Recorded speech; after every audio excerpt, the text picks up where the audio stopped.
제목을 20장 제목을 심폐소생술이라고 붙였고요. 부제는 다된 언약의 아브라함 부리기가 부제입니다.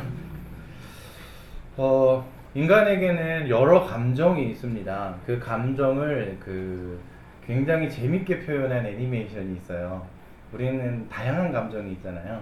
근데 인사이드 아웃이라고 하는 그 애니메이션을 보면 사람의 머릿속에 그 사람을 컨트롤하는 방이 있는데 그 방 안에 여러 가지 감정을 가진 그 대표하는 캐릭터들이 있대요. 한 사람 머리 안에.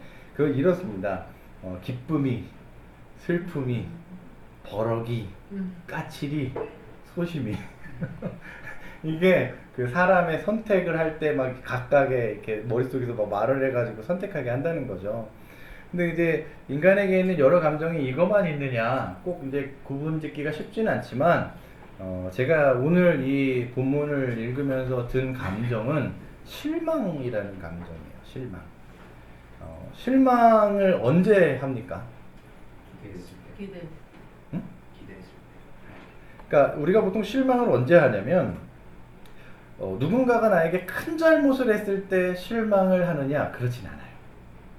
그런데 누군가가 나에게 작은 잘못을 했어요. 그때도 실망하지 않습니다. 그런데 뭔가 작은 잘못을 했을 때 그러지 마 라고 얘기했어요. 그래서 그러겠다고 약속했어. 그런데 그 다음에 그 작은 잘못을 나에게 다시 할 때 그때 실망이라는 감정이 찾아와요.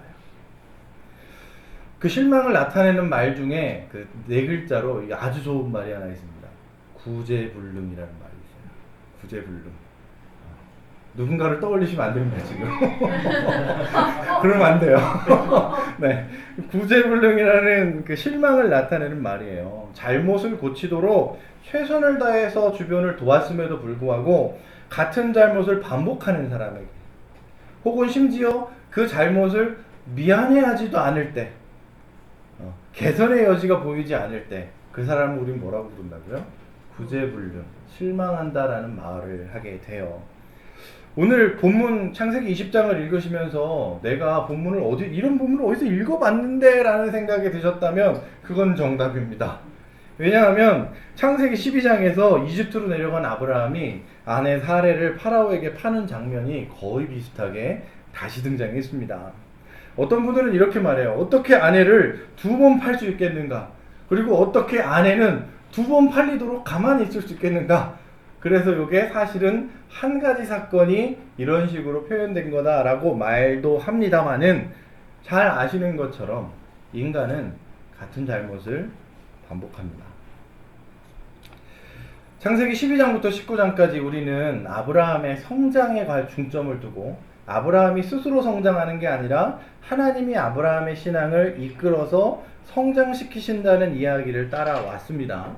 보잘것없는 아브라함이 하나님의 은혜로 점차 성장해 간다고도 말씀을 드렸습니다. 그런데 그 성장의 거의 이제 끝부분에 다다랐어요. 이제 오늘 본문 그 다음에 21장에 가면 드디어 약속하고 기다렸던 언약의 아들 이삭이 태어나는 본문이 21장입니다. 근데 오늘은 그 21장 바로 목전이에요. 바로 직전입니다. 그 바로 앞에서 오늘 본문에서 아이러니하게도 언약이 거의 이루어질 지점에서의 아브라함이 언약이 시작될 때 했던 잘못을 다시 반복해요. 마치 지금까지 이렇게 성장해 왔던 것이 한꺼번에 와르르 무너지는 듯한 느낌을 받아요. 그동안 중보기도 했던 건 뭐냐? 그동안 르세게 양보했던 건 뭐며? 그동안 하나님의 은혜로 그가 회복되었던 것은 도대체 무엇이냐라는 생각이 들 정도로 그냥 온데간데 없이 와르르 무너져 버립니다. 이 아브라함을 보면서 이 같은 잘못을 그것도 치명적인 잘못을 반복하는 아브라함을 보면서 내 안에 드는 실망감은 말로 할 수 없이 커요. 근데 이제 말씀을 묵상하고 설교를 준비하면서 왜 이렇게 실망스럽지? 왜 이렇게 아프지? 아브라함의 이 잘못을 보면서 왜 이렇게 아프지? 라는 생각을 했어요. 생각을 해보니 거울을 보는 것 같은 거예요. 네. 마치 나도 내가 살아가면서 그러지 말아야지 하는데 반복되는 잘못들이 있잖아요. 그게 작은 거에서 시작해서 큰 거에 이르기까지 아, 내 가족에게 이런 말을 하면 상처가 되는구나 아는데 그 말이 그냥 나가버립니다, 어느새. 그리고 나서 아차하지만 관계가 부서지는 경우를 많이 보게 되는 거죠. 그러니까 마치 반복되는 실수, 반복되는 잘못 속에서 그 결과 때문에 신음하고 아파하는 내 모습을, 이 반복된 실수를 그냥 너무나도 자연스럽게 행하는 아브라함을 통해서 거울처럼 발견해서 저는 이 20장을 설교 준비를 하면서 되게 마음이 아팠어요. 거울 보는 것 같은데 진짜 싫더라고요. 그러면서 우리가 그 분노하는 감정을 느껴요. 그러니까 실수하는, 반복되는 실수를 보면서 실망하고 그 다음에 찾아오는 감정이 분노더라고요. 근데 이제 분노합니다, 아브라함에게. 어떻게 이럴 수가 있냐. 근데 사실은 알아요, 이럴 수 있다는 거예요. 그런데 어떻게 인간이 이럴 수 있냐? 역시 인간은 안 되는 건가? 역시 아브라함은 안 되는가? 역시 나는 안 되는가? 역시 저 사람은 안 되는가? 역시 죄인은 안 되는가? 이런 외침이 그 분노라는 감정과 함께 우리 안에서 이렇게 울리게 됩니다. 그래서 초창기에 아내를 팔았던 12장의 사건과 거의 이제 언약이 이루어지기 막바지에 다다른 20장에서의 아내를 판 사건을 좀 이렇게 비교해 볼 필요가 있습니다. 12장의 아브람은 신앙 여정의 시작이었고 그가 가진 세력은 보잘것없었어요. 그러니 아내의 목숨의 위협을 받을 만해요. 그죠? 자, 그리고 20장의 아브라함은 신앙 여정에 나선 지 24년째고 나름 큰 세력을 가지고 있어요. 나름. 그러니 12장의 아브라함은 압도적인 파라오를 두려워하기 때문에 살기 위해서 아내를 팔았어요. 그런데 20장의 아브라함은 파라오에 비하면 보름달 앞에 이런 전구 정도밖에 안 되는 그런 그랄왕 아비멜렉에게, 압도적이지 않은, 해볼만 하거든요. 아비멜렉에게 신기하게 아내를 팔아요. 그러니까 뭔가 미묘한 차이들이 존재합니다, 이 본문에서. 자, 아직 이삭이 태어나지 않았습니다. 이삭이 지난주에 했던 19장 본문에서 내년 이맘때 이삭이 태어날 거야. 아브라함의 나이 100세, 사라의 나이 90세. 그러니까 아직 그 이삭이 태어나지 않았으니까 20장 현재의 그 사라의 나이는 몇 살? 90 빼기 1? 80, 죄송합니다. 너무 89세입니다. 이렇게 나이가 많은 사라의 어디가 마음에 들어서 아비멜렉은 후처로 데려갔을까요?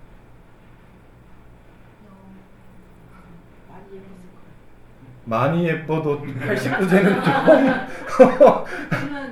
좀 나이를 막 오래 사니까 89세라도 지금의 한 근데 밖에 안 됐을 거야. 그렇게 설명을 많이 하세요. 근데 그렇게 설명했을 때 허점이 뭐냐면 아브라함도 지금 사례가 글렀다라고 생각하는 나이네요.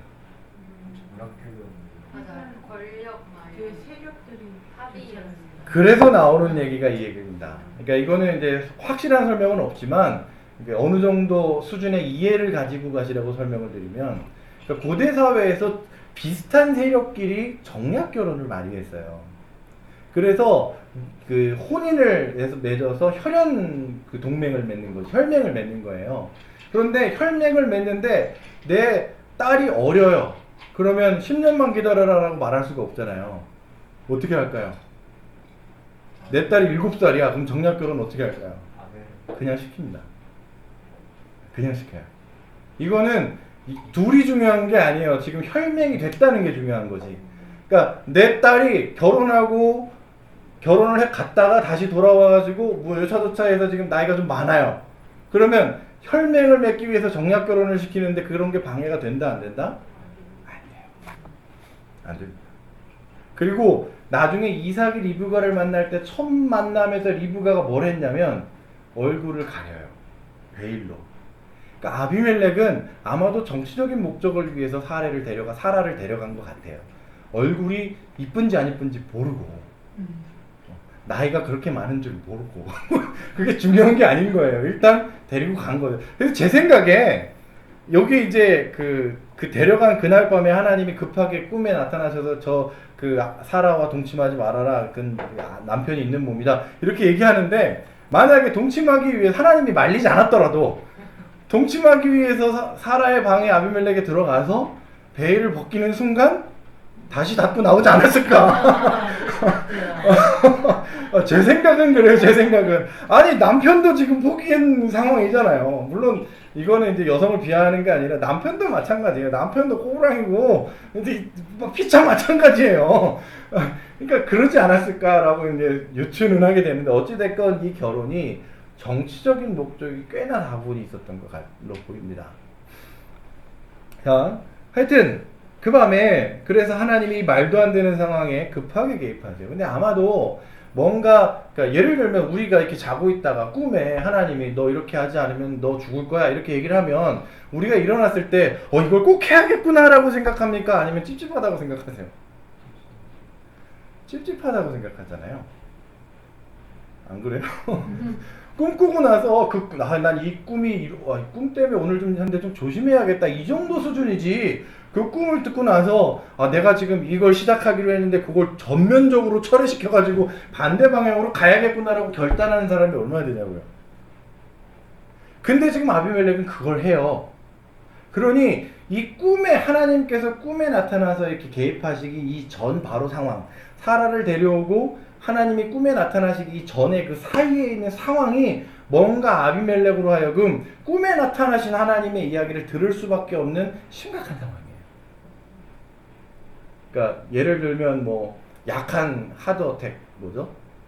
심장 발작이 왔다거나 아니면 뭐 뇌졸중과 이런 비슷해. 그러니까 뭔가 지금 건강이 심각해서 죽을 수도 있겠구나라고 하는 그 두려운 마음이 들어있는 상태. 그 상태에서 하나님이 너 그 아내를 돌려보내지 않으면 죽을 거야 라고 얘기를 하시는 걸 듣고 그 꿈에 있는 이야기를 듣고 자기를 돌이키는 거잖아요. 그러니까 현재 아비멜렉은 그런 상황이에요. 근데 꿈속에서 하나님이 그 얘기를 딱 하자마자 아비멜렉이 예 잘못했습니다가 아니라 항변합니다. 뭐라고 그러냐면 난 몰랐습니다. 아브라함도 자기 동생이라 그랬고요. 그 여자도 자기 오빠라 그랬어요. 나는 몰랐는데 저한테 이러시기 있습니까? 그랬더니 하나님이 뭐라 그러시냐면 안다라고. 나도 안다.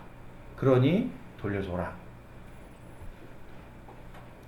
아비멜렉은 자기 잘못이 없음을 변호했고 하나님은 그걸 안다 그러셨어요. 뭘 아냐면 모든 일의 원흉이 누구라고요? 모든 일의 원흉이 누구라고요? 아브라함인가? 아브라함. 지금 이 문제 20장의 이 심각한 문제 속의 원흉은 아브라함입니다.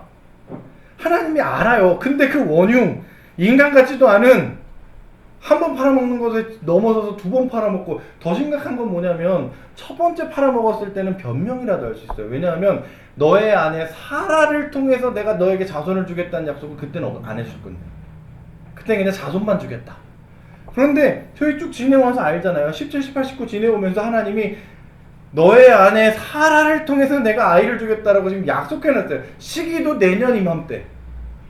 그런데 이렇게 자신있게 아내를 팔 수 있는 거냐고요. 원흉 중에 원흉이고 그 실망감 이루 말할 수 없고 이런 사람을 일컬어서 아까 네 글자로 뭐라고 표현한다고요? 구제불능이라 그러는 거예요. 구제불능.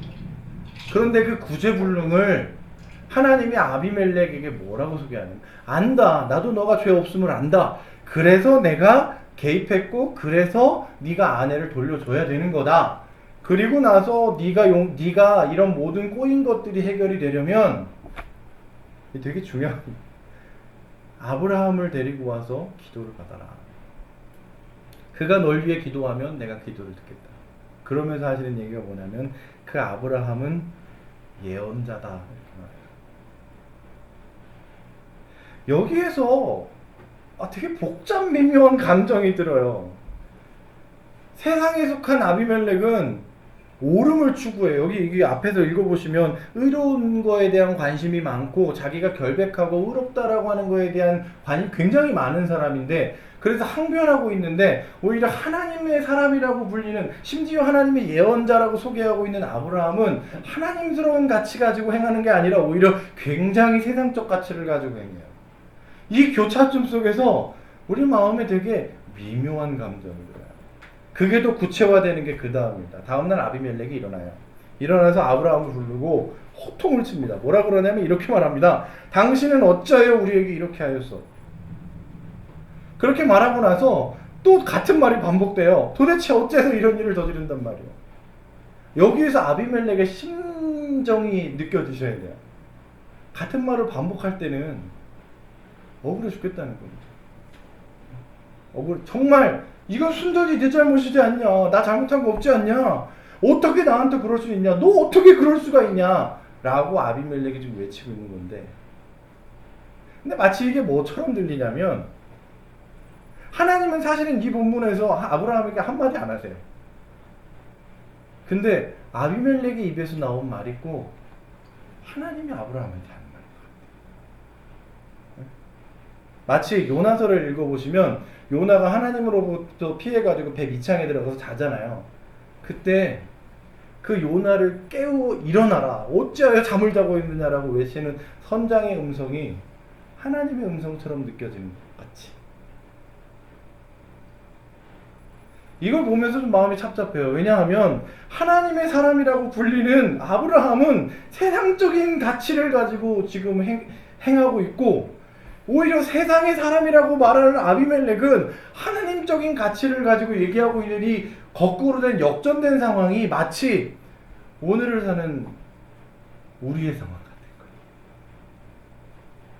세상에서 기독교를 욕합니다. 개독이라고.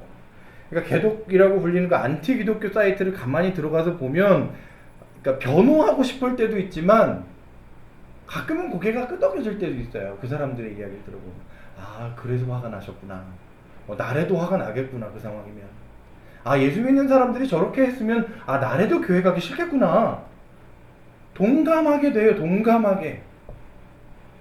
그런 이 시대의 상황, 하나님의 사람이 하나님의 사람답지 못해서 그 하나님의 사람이 하나님의 사람답지 못함을 하나님의 사람 아닌 사람이 하나님 사람답지 못하냐고 지적하는 이 묘한 상황, 너무 아픈 거예요. 그게, 이 본문이 너무 아픈 거예요. 그러면서 아브라함의 변명을 한번 들어보세요. 아브라함이 이렇게 말합니다. 누이기는 누이예요. 이렇게 얘기해요. 그러니까 성경 12절에 보시면, 이게 미안한데, 정말 미안해, 내가 속인 건 미안한데, 근데 내 아내가 나의 누이라는 것이 틀린 말은 아니야. 왜냐하면 아내는 나와는 어머니가 다르지만 아버지는 같은 이복 누이거든 라는 식으로 말도 안 되는 변명을 합니다. 이거 히브리어로 바로 번역하면 이렇습니다. 나의 누이, 내 아버지의 딸, 그러나 그녀는 내 어머니의 딸은 아니다. 이런 식으로 되어 있어요. 그러니까 이게 아브라함을 미화시키고 싶은 분들이 이걸 사촌이라고 하면서 어떻게 하고 싶은데, 아니요, 빼도 박도 못하고 그냥 이복누이입니다. 그렇긴 해요. 근데 이제 여기서 제가 의심하는 건, 사라가 이복누이라는 구절이 성경에 여기밖에 안 나와요. 지금 아브라함이 구제불능의 상황으로 지금 치닫고 있는 이 속에서 아브라함의 말을 믿어야만 하는가라는 의심을 갖고 있어요. 아브라함의 말을 믿을 수 있을까? 그리고 설령 이복누이라고 쳐요. 지금 여기에 이 흐름 속에서 중요한 건 뭐냐면, 이복누이든 아니든, 이복누이가 맞다 하더라도 아내인 것도 맞는 거고, 그 아내임을 속여서 정략 결혼을 하기를 원했던 아브라함의 아비멜렉을 속이려고 하는 의도, 그게 문제잖아요. 그런데 그거를 교묘하게 감추고, 아니야, 내 누이가 맞긴 맞아 라고 말하는 굉장한 교활함을 보여요.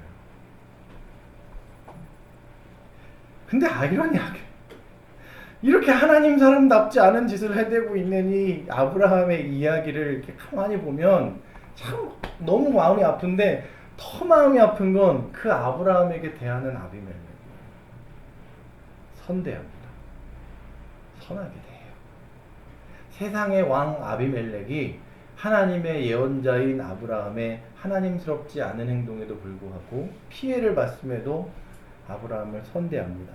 그래서 양떼, 소떼, 남종, 여종을 선물로 주고 사라도 아브라함한테 돌려보내면서 아브라함한테 말합니다. 나의 땅이 너의 앞에 있으니 어디든 가라. 되게 누가 하나님의 사람인지 구분이 안 가요 지금. 네.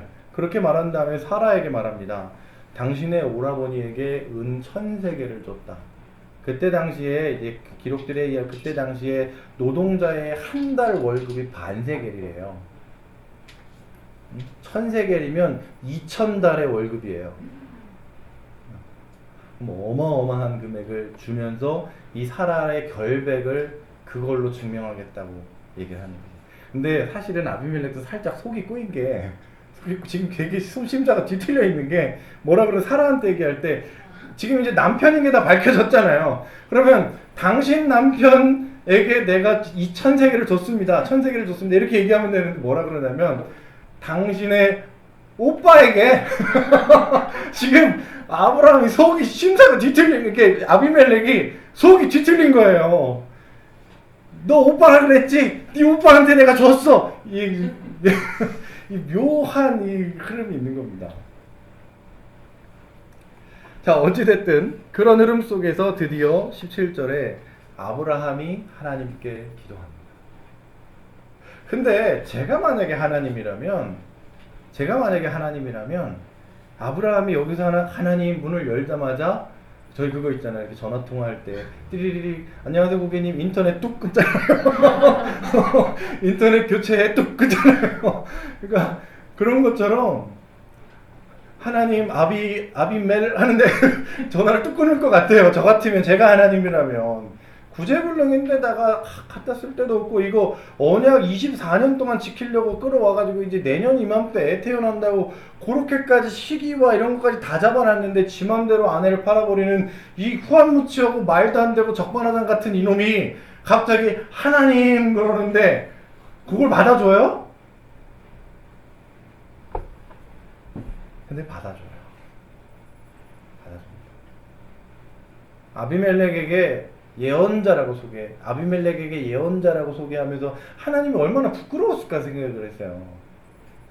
아비멜렉이 그런 생각을 했을 것 같아요. 그런 놈이 예언자라고? 이 신도 별거 없네? 이 생각했을 것 같아요. 근데 하나님 그런 거 다 무릅쓰시고 자기가 아브라함이라는 그 구제불능이라고 생각되고 뭐 이런 인간이 다 있나 싶은데 그 사람을 세워주시는 거예요. 면을 세워주시는 예언자라고 했고 그러니 그 말도 안 되는 짓을 한 아브라함이 하나님께 기도했을 때 아브라함의 면을 세워주시는 거예요. 왜? 지금 더 아브라함을 끌어가야 되셔요. 아브라함을 더 성장시켜서 22장까지 끌고 가셔야 돼요. 하나님이. 그래서 아브라함의 기도를 들으시고 아비멜렉과 그 가문의 문제를 해결하시는 이야기가 오늘 창세기 20장에 있습니다. 제가 지난주인가 한 2주에 걸쳐서 그 시선이라는 찬양을 불렀어요. 기억나시나요? 뭐 이런 찬양입니다. 모든 시선을 주님께 드리고 전능하신 하나님을 느낄 때 내 삶은 주의 역사가 되고 하나님이 일하기 시작하네 라는 찬양이에요. 그런데 제가 사실은 이 찬양을 좋아하면서 싫어해요. 왜냐하면 가사에서 마음에 드는 부분이 있고 마음에 안 드는 부분이 있거든요. 근데 마음에 안 드는 부분은 방금 제가 불렀던 그 부분이에요. 모든 시선을 주님께 드리고 살아계신 하나님을 느낄 때 하나님이 일하기 시작하네. 자, 이 가사 그대로 하나님이 그런 분이라고 생각을 하고 오늘 말씀으로 다시 가져와 보자고요. 하나님이 이 말씀의 끝에 하나님이 일하셔서 문제를 해결해 주셨어요. 일하신 건 분명해. 그런데 그 일하심이 왜 발생했느냐? 아브라함이 그 시선을 하나님께 돌렸기 때문입니까? 아브라함은 시선을 돌린 적이 없습니다. 아브라함이 전능하고 살아계신 하나님을 느꼈기 때문입니까? 그래서 그분이 일하셨어요? 아니요. 아브라함은 지금 말로는 당신들이 하나님을 두려워하지 않아서 그래서 내가 속였다라고 말을 하는데 그 말 자체가 자기가 하나님을 두려워하지 않는다는 얘기입니다. 그렇지 않아요. 오히려 그 찬양 가사대로 보면 아브라함은 하나님은 일하실 이유가 없는데 오히려 살아계시고 전능하신 하나님은커녕 그분을 무능력하고 자기를 내버려두는 분으로 여기고 거짓말을 행하고 있을 때 그때에도 그분이 여전히 일하고 계시는 이야기가 창세기 20장이에요. 오늘 설교 제목을 심폐소생술이라고 붙였어요. 이제 느낌이 오시나요? 심폐소생술은 아시는 것처럼 이제 예비군이나 이런 데 가면 이제 교육을 받거든요. 근데 우리나라 사람들 거의 대부분이 남자들 중에 군대 갔다 온 사람들은 심폐소생술이나 이거 뭐죠 이거? 제세동기? 뻥 하는 거 있잖아요. 그거 다 교육받습니다. 그 심폐소생술이라고 붙인 이유는 거의 이게 심장이 멎어서 죽어가는 사람 살리는 거잖아요. 지금 20장의 본문이 거의 그런 급이에요. 하나님에 대한 소망은 온데간데 없이 그 시간과 그 하나님의 노력은 온데간데 없이 거의 이 사람은 이미 이 사건을 통해서 자기의 신앙을 거의 버렸다시피 할 정도의 거의 죽어가는 신앙에 하나님이 제세동기 붙이고 펑 하고 있는 거예요. 살리고 있는 겁니다. 이 아브라함을. 시선이라는 찬양을 제가 좋아하는 부분은 2절의 가사 때문에 그렇습니다. 앞부분인데요. 이래요. 성령이 나를 변화시켜 모든 두려움이 사라질 때 그때 주의 일을 보는 거예요. 내가 뭔가를 해서 주의 일을 보는 것이 아니라 하나님이 일하셔서 나를 변화시킬 때 그때 내가 주님을 느끼고 그분의 일하심을 경험하게 되는 거죠. 우리의 하나님은 이런 분이세요. 하나님은 이런 분이세요. 20장의 이야기를 들으면서 아브라함이 너무하게 느껴지시나요? 혹시 분노가 드시거나 혹시 실망스러운 감정이 드십니까? 그것이 혹시 마음속으로 깊이 들여다봤을 때 나처럼 느껴지기 때문은 아니신지 모르겠습니다. 구제불능이라는 그 말이 마치 나에게 막 와서 푹푹 박히지는 않으십니까? 20장의 하나님을 만나십시오. 20장의 하나님의 위로를 들으십시오. 그리고 끝내 언약을 이루시는 하나님의 은혜 앞에서 내가 뭔가를 하기 때문이 아니라 그분이 일하고 계시기 때문에 우리가 행복한 삶을 살 수 있구나 라는 것을 알게 되시기를 예수 그리스도의 이름으로 축복합니다. 마무리를 하면서 제가 좀 두 가지 사건을 좀 얘기를 하려고 하는데 이제 주중에 있었던 사건입니다. 주중에 그 둘째 딸내미 생일이 있어서 이제 아버님 어머님 댁에 가서 생일 잔치를 하러 가는데 그 케이크를 미리 사가지고 저희 집 냉장고에 넣어놓고 출발할 때 꺼내 가야지라고 이제 해서 시간이 돼가지고 다 같이 부랴부랴 해가지고 출발했어요. 그런데 좀 이렇게 가고 있는데 갑자기 제 머릿속에 한 단어가 떠올랐어요. 케이크! 그러면서 저희 아내를 보면서 케이크 어떻게 했어? 그랬더니 저희 아내가 이제 이 얘기는 다 허락받고 하는 겁니다. 네. 그러더니 여보 미안해 저한테 그러는 거예요. 그래서 순간 마음 한구석에서 짜증이 훅 올라가요. 그러면서 이게 저게 사실은 그 케이크를 챙겨야 되는 책임이 저희 아내에게만 있는 게 아니잖아요. 저에게도 있잖아요.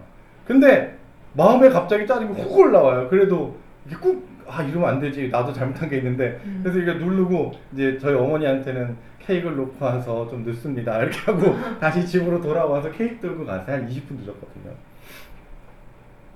그리고 나서 어제 네, 두 번째 사건. 어저께 이제 그 저희가 주보를 출력하는 거를 길목교회에서 작업을 하고 출력을 하거든요. 그래서 이제 출력을 하고 이제 일 보고 나서 집에 딱 돌아와서 차에서 이제 내리려고 하는데 갑자기 저희 아내가 가방! 그러는 거예요. 그때 정말 저 비슷해서 이 인간이 금요일 날 그러더니 토요일까지 그 마음이 저 밑에서 막 이렇게 올라오는 거예요.